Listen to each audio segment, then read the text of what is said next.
Hello et bienvenue dans cette nouvelle vidéo, dans cette nouvelle critique tournée dehors où je vais parler de 4 films. J'ai jamais tourné dehors et j'ai jamais parlé de 4 films en une seule critique. Et les gamins de la garderie d'à côté de chez moi viennent de commencer à crier au moment où j'ai lancé cette vidéo. Ce tournage va être trop bien.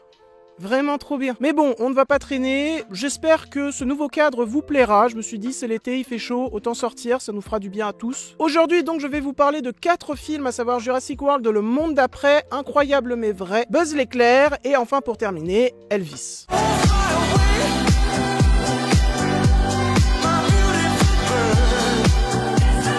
Casse-toi avec ta voiture de merde. Je vais commencer directement par vous parler de Jurassic World, Le Monde d'après, réalisé par Colin Trevorrow, qui est donc là pour conclure cette grande saga qu'est Jurassic Park et cette toute petite et bancale trilogie qu'est Jurassic World. La trilogie Jurassic World qui avait été entamée par Colin Trevorrow, qui revient donc pour ce dernier opus, qui après le premier volet, avait continué avec un autre metteur en scène que je trouve beaucoup plus talentueux, à savoir Juan Antonio Bayona. Ce troisième Jurassic World, je l'attendais sans trop l'attendre. J'étais vraiment très inquiet du traitement de la nostalgie qu'il y allait avoir dans le film en faisant revenir, on l'a tous vu dans les bandes annonces, les personnages principaux, les protagonistes du premier opus et du troisième et du deuxième.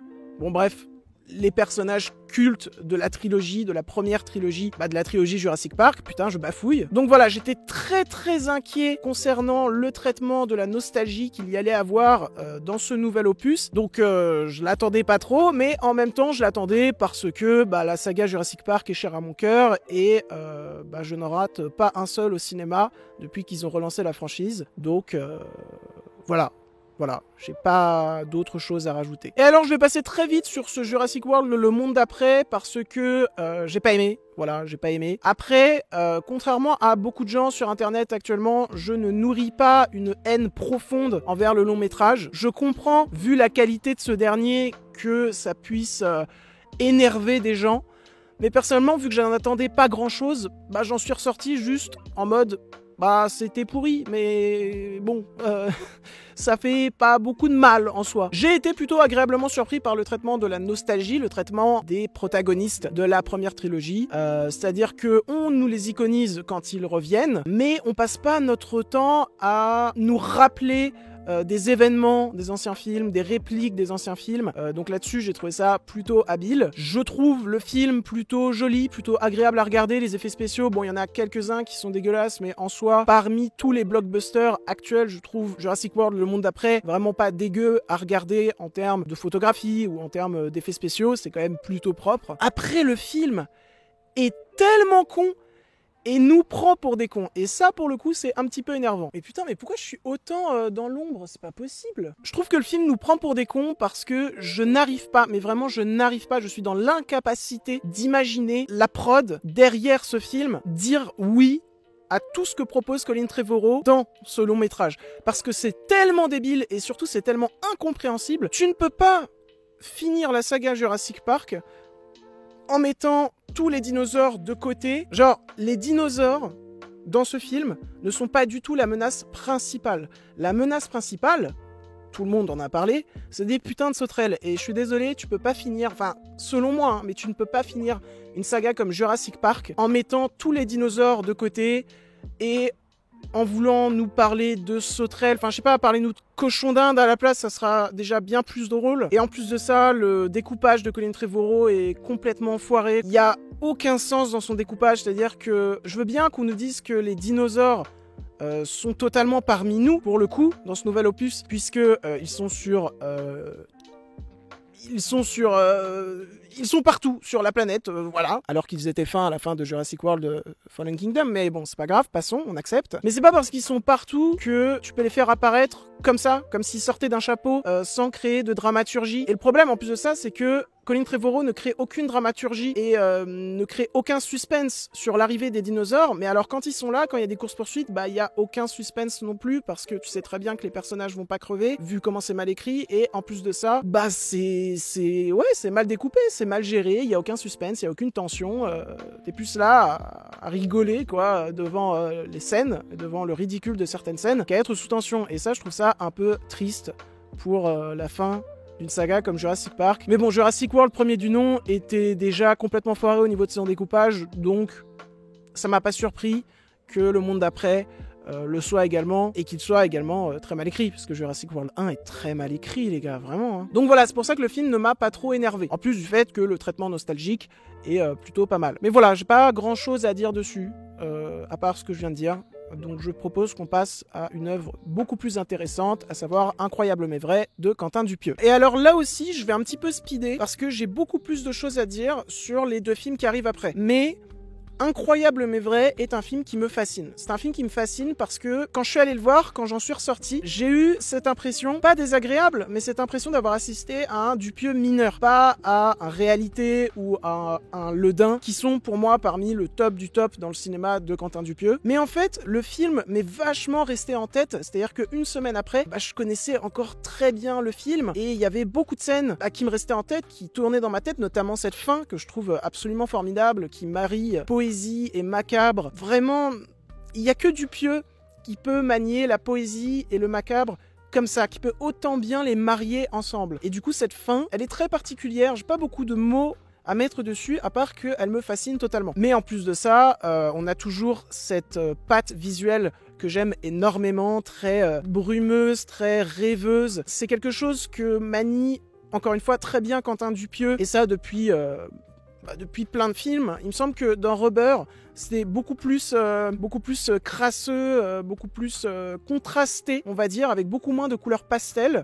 Mais dans ces films d'après, notamment dans Réalité, dans Au Poste, dans Le Dain, dans Mandibule, on a vraiment beaucoup de couleurs pastel, un côté très brumeux, on a l'impression qu'il y a toujours de la brume, de la poussière à l'image. Et en fait, ça me fait vraiment penser à des rêves, à des cauchemars. Ces films à lui me font penser à ça. Et je trouve qu'en plus de ça, mais casse-toi avec ta moto de merde, bordel. Et je trouve que, en plus de ça, au-delà du fait que cette patte visuelle, cette patte artistique m'intéresse, je la trouve formidablement bien gérée, et je trouve qu'il n'y a que Dupieux qui peut la gérer de cette manière.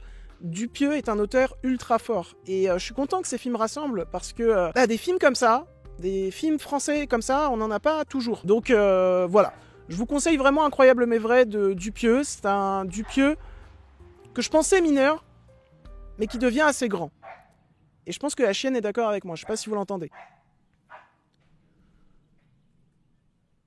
Ah c'est bon, elle s'est arrêtée d'aboyer, je suis heureux. Oh putain, les ombres ont disparu, génial. Ah non, elles reviennent. Mes voisins viennent de mettre de la musique. J'en peux plus. Maintenant, je vais vous parler de Buzz l'éclair, qui est donc le dernier gros bébé des studios Pixar, que j'attendais pas mal parce que j'ai un profond affect avec la saga Toy Story. C'est vraiment parmi les œuvres de Pixar que je préfère le plus. Je les aime tous et je trouve que le 4 est le meilleur. Voilà, faites ce que vous voulez de cette info. Ragez dessus ou soyez contents.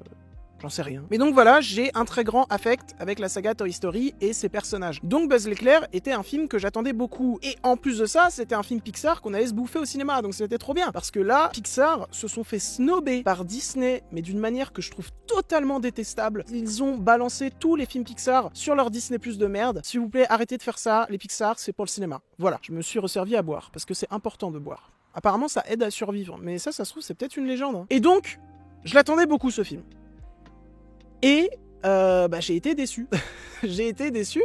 Et c'est rare que je sois déçu par un Pixar que j'attendais autant. Par exemple, Luca, j'étais pas trop rentré dedans, j'avais eu vraiment pas mal de mal, mais c'était pas un Pixar que j'attendais beaucoup. Alors que Buzz l'éclair, vraiment, je l'attendais un petit peu comme le Messie. Et c'est pas un film qui m'a déçu sur sa direction artistique ou sur son animation, qui encore une fois est absolument fabuleuse. Chaque nouveau film de Pixar défonce le précédent en termes d'animation et en termes de direction artistique. Est-ce que c'est vraiment une surprise? Je ne pense pas. Mais c'est un film qui m'a déçu sur ses personnages, sur son intrigue, que j'ai trouvé assez lassante. En fait, que j'ai pas trouvé très intéressante, et surtout, je n'ai pas du tout trouvé cette émotion qu'on retrouve dans pratiquement tous les Pixar. Même Luca, j'ai du mal avec Luca, mais il y avait quand même une certaine émotion, il y avait une patte Pixar. Et là, vraiment, le film se prend peut-être un peu trop au sérieux, je trouve, et ne plonge pas assez dans l'émotion, plonge beaucoup plus dans de l'humour qui m'a vraiment pas beaucoup touché, j'ai pas beaucoup ri devant Buzz l'éclair. Ça m'a même vraiment lassé par moments, notamment le personnage. Il y a deux personnages, le personnage de la vieille et le deuxième mec dans l'équipe de Buzz l'éclair. Voilà, ces deux personnages-là, je trouve qu'ils sont plus chiants qu'autre chose. Et là où tu sens qu'il y a des tentatives par moments de rentrer dans de l'émotion pure, notamment avec le personnage de Buzz, bah ils y vont pas. Ils y vont pas et c'est chiant parce que bah tu comprends pas pourquoi ils y vont pas. Et c'est dommage parce que du coup tu ressors du film en disant ouais j'ai vu une aventure dans l'espace, une aventure galactique qui était très belle à regarder. Mais je me suis pas plus attaché que ça à vos persos et je me suis pas plus attaché que ça à votre histoire. Après, la première demi-heure défonce. La première demi-heure est vraiment très cool quand Buzz, je vais pas spoiler, mais quand Buzz fait tous ses voyages là, ça c'est super et là pour le coup il y a de l'émotion. Dommage que ça soit un petit peu abandonné par la suite, quoi. Après, c'est pas un mauvais film, hein, mais c'est vraiment un Pixar que je trouve très mineur, et c'est le moins bon film de l'univers Toy Story. Et ça me fait un peu de mal, parce que je les aime tous, les films de l'univers Toy Story de base. Donc, voilà. Mais c'est pas un mauvais film, et je vous conseille d'aller le voir, notamment avec vos enfants. Je pense qu'ils passeront un bon moment. Voilà, on passe pas un mauvais moment. Et maintenant, je vais pouvoir enfin vous parler d'Elvis de Baz Luhrmann. Putain, qu'est-ce que ça fait du bien qu'il soit de retour. Alors, je n'ai pas vu beaucoup de films de Baz Luhrmann, j'en ai vu 2, il me semble. Alors le premier, je me souviens plus trop lequel c'était parce que je connais pas sa filmographie par cœur, mais je me souviens aussi avoir vu Gatsby le Magnifique quand j'étais plus jeune. J'avais eu un peu de mal au début, puis ensuite je l'ai revu et j'ai vraiment kiffé. Je trouve que Baz Luhrmann, c'est l'un des metteurs en scène qui arrive à te balancer le plus d'idées en des temps extrêmement courts, mais c'est pas du tout indigent, c'est juste kiffant. Et Elvis, pendant 2h40, c'est ça.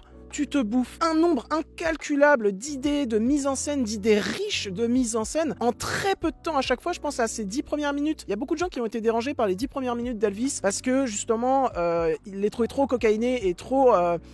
C'était un peu une overdose pour eux.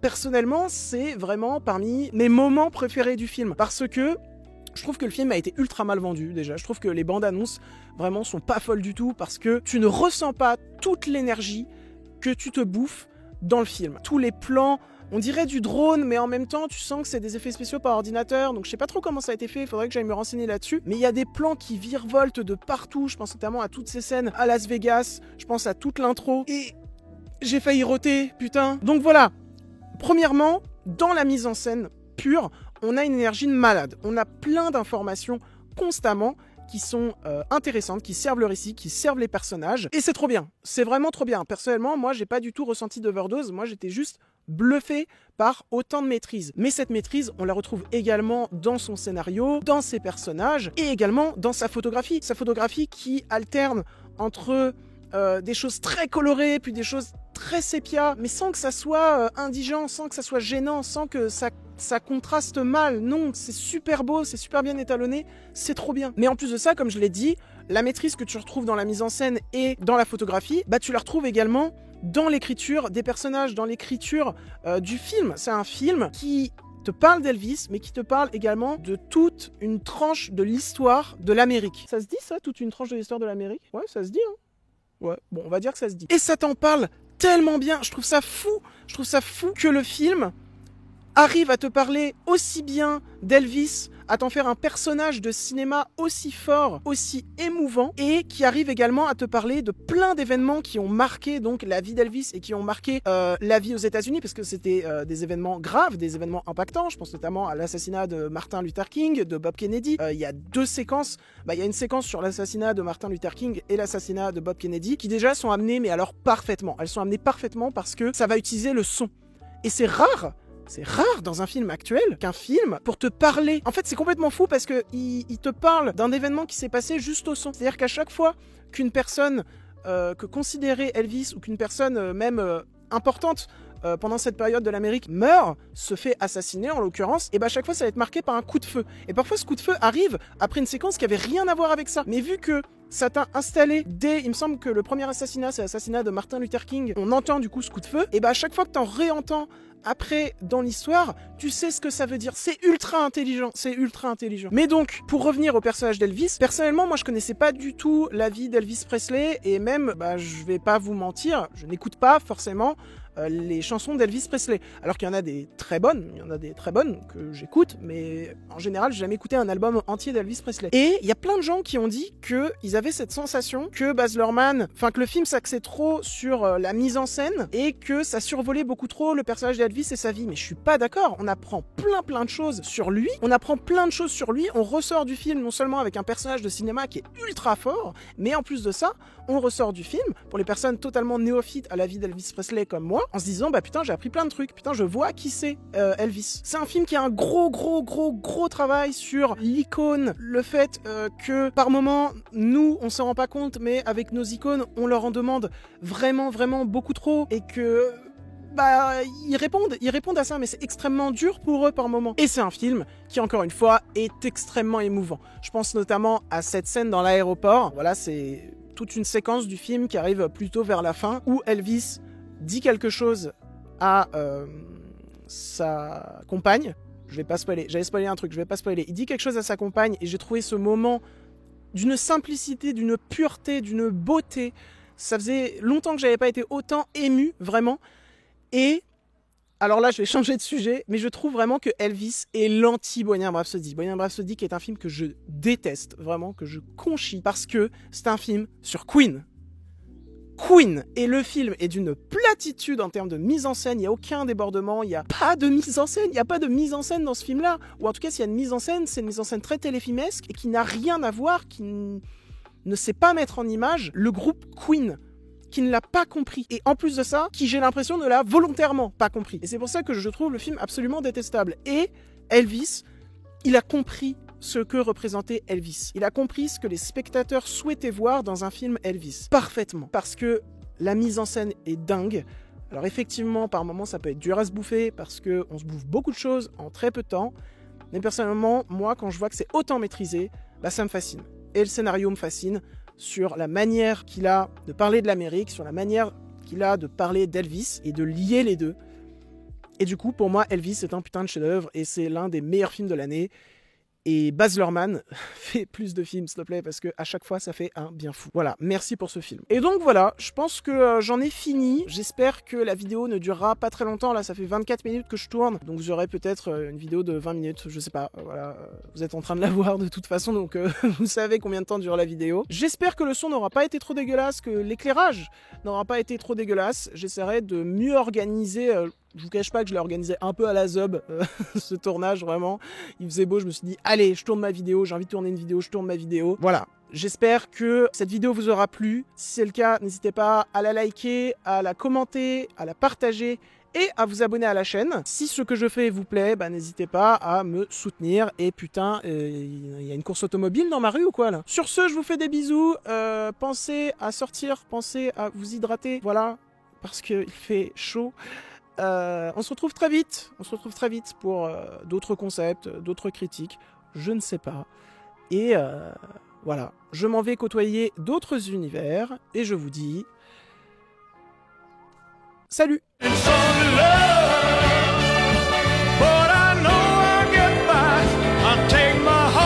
Oh, ah, j'ai speedé là! C'est la première fois que ma maman, elle me voyait faire une vidéo. C'était bien ou pas? Ouais. Ok. Je t'ai pas trop dérangé? Ok.